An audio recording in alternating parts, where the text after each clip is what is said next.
आज ना मी सकाळी जरा उशिराच उठले, त्यामुळं झटकेपट अशी वांगा बटाट्याची चमचमीत झणझणीत चवदार अशी टेस्टी भाजी बनवलेली आहे. खूपच कमी साहित्यात सिंपल पद्धतीने ही भाजी तयार होती, पण खायला मात्र इतकी चवदार आणि मस्तपैकी लागते ना की खाता क्षणी पोट भरतं पण मन भरत नाही, इतकी भारी ही भाजी तयार होती. तर आज मी ही भाजी टिफिनसाठी बनवली, तुम्हीसुद्धा बनवू शकता. तर चला बघूया याला लागणारं साहित्य, बनवायची कृती. इकडे एक मोठा बटाटा वापरले, हे 2 मोठे वांगे घेतलेले आहेत, मस्त छान हिरवेगार असे वांगे. ह्या वांग्यामध्ये ना बी खूप असतं आणि बीचं वांगं ना खूप टेस्टी लागतं दुसऱ्या वांग्यापेक्षा. तर मला ना शक्यतो हेच वांगे खूप आवडतात. हे बघा मस्त असे कट करून घेतलेत आणि हे बटाटेसुद्धा कट करून थोडं पाण्यात ठेवलेत. एकीकडे कांदा टमाटर चिरून घेतले. तर सकाळी ही माझी टिफिनची तयारी आहे. म्हणजे झटकेपट अशा भाज्या असतात की तुम्ही झटकेपट एकदमच मस्त भारी बनवू शकता खूप कमी वेळामध्ये, घाई असेल तरीसुद्धा. तर इकडे मी कढाईमध्ये पॅनमध्ये तेल तापत ठेवलेलं आहे. आता याच्यामध्ये आपण काय करायचं, 1 चमचा जिरे टाकायचे. जिरेचा तडका खूप चांगला लागतो कुठल्याही भाजीमध्ये, खूप चांगला त्याचा एक वेगळा फ्लेवर असतो भाजीमध्ये, त्यामुळे जिरे नक्की टाका.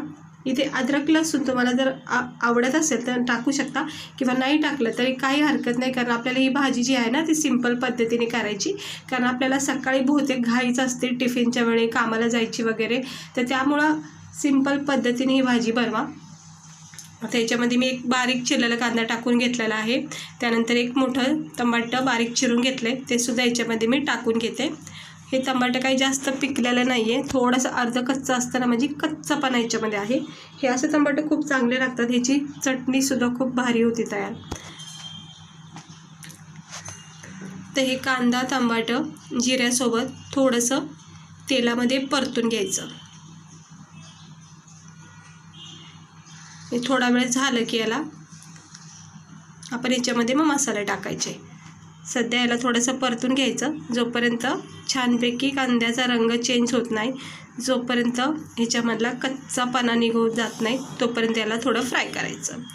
हाय फ्लेम ठेवायची नाही, मीडियम गॅसवरच हे फ्राय करून घ्यायचं. आणि तेल थोडंच वापरायचे, तेलाचीसुद्धा ह्या भाजीला काही जास्त आवश्यकता लागत नाही. त्यानंतर आपले डेली रुटीनचे जे मसाले असतात ते टाकून घ्यायचे. इकडे मी 2 चमचे लाल तिखट वापरले. त्यानंतर अर्धा चमचा हळद किंवा जास्तीत जास्त 1 चमचा हळद तुम्ही टाकू शकता. मी पाऊण चमचा इथे हळद वापरलेली आहे. त्यानंतर 1 चमचा धना पावडर टाकलेला आहे. थोडासा धना पावडर मी नंतरसुद्धा टाकून घेणार आहे, पण गरम मसाला वगैरे मी अजून टाकलेला नाही आहे, कारण मला हे सुरुवातीला हे बटाटे थोडेसे मसाल्यामध्ये फ्राय करायचे आहेत. हे बघू शकता, हे असे बटाटे कट करून तेलासोबत हे वांगे टाकायच्या आधी हे बटाटे असे थोडेसे तेलामध्ये थोडे कोटिंग करून घ्यायचे. मसाले पूर्णपणे छान पॅक होतात बटाट्याला, म्हणजे प्रत्येक बाईट्समध्ये मसाला याला पॅक राहतो खाता वेळेस. आणि दुसरी गोष्ट, सुरुवातीला थोडं फ्राय केलं की याच्यामधला जो कच्चापणा असतो कमी होतो, जेणेकरून वांग्यासोबत हे उरलेला कच्चापणा याचा निघून जातो. आणि डायरेक्टच वांगं बटाटा मिक्स केलं तर बटाटे कच्चे राहून जातात, कारण वांगं हे लगेचच वाफेवर गाळ होऊन जातं.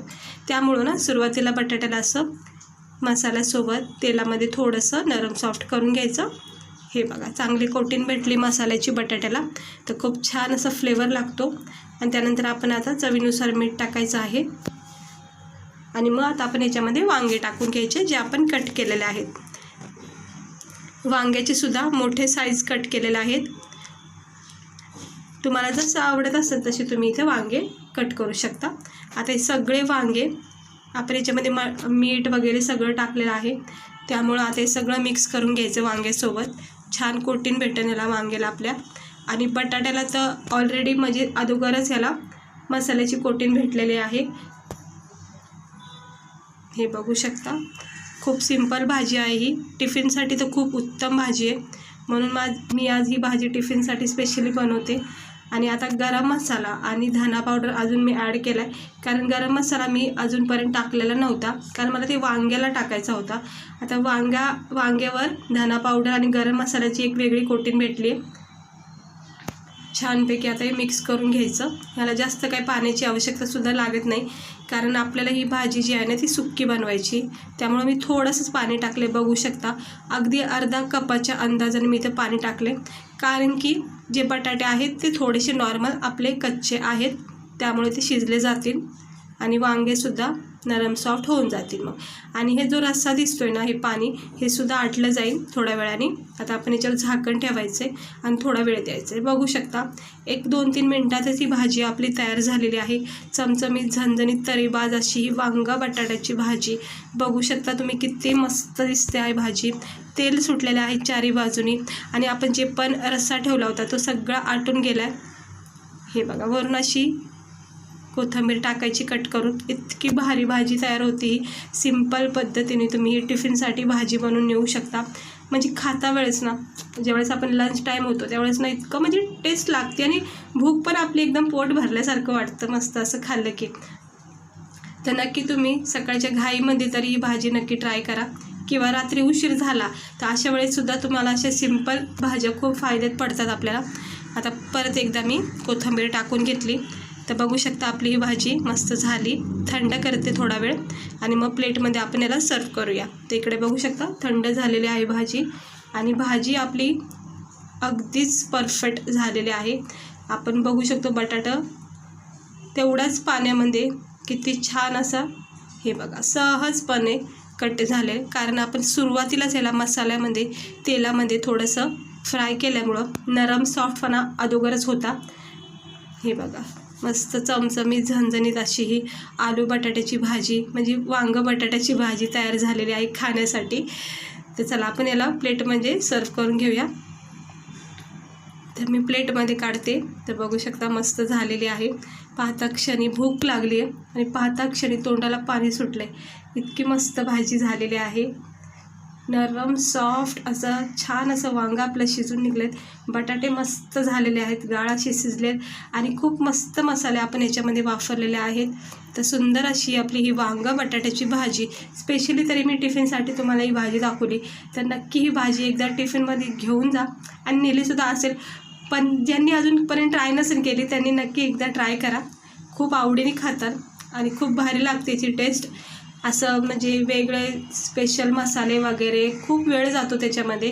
त्यापेक्षा असे सिंपल पद्धतीच्या भाज्यांना बनवायला सोप्या आणि खायलासुद्धा खूप टेस्टी लागतात. तर माझी तर खूप फेवरेट भाजी आहे. तर मी करते हप्त्यातून 2-3 वेळा तरी मी वांगं बटाटा नक्की ट्राय करते. तर तुम्ही पण नक्की ट्राय करा आणि आनंद घ्या. असं सिंपल रेसिपी खूप छान असतात. तर चला भेटते मी तुम्हाला पुढच्या व्हिडिओमध्ये. आजची ही सिंपल आपली वांगं बटाट्याची रेसिपी आवडली असेल तर लाईक करा, चॅनलला सबस्क्राईबर करा. तर चला भेटते मी तुम्हाला पुढच्या व्हिडिओमध्ये.